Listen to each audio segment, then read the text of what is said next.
Hi, Dr. Mark Beaty here, and talking today about plastic surgery in men.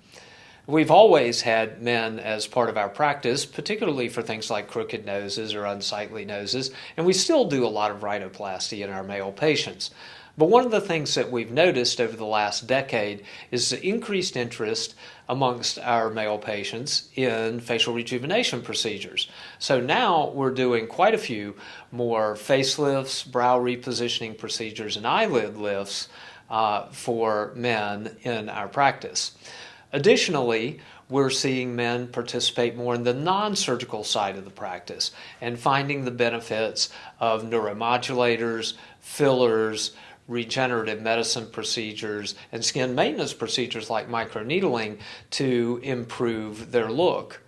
In fact, about 25% of the practice is now male patients, and this is versus maybe 5 to 10% of the practice as short as a decade or so ago. Finally, many of our male patients are also picking up on the benefits of routine skincare and the use of products.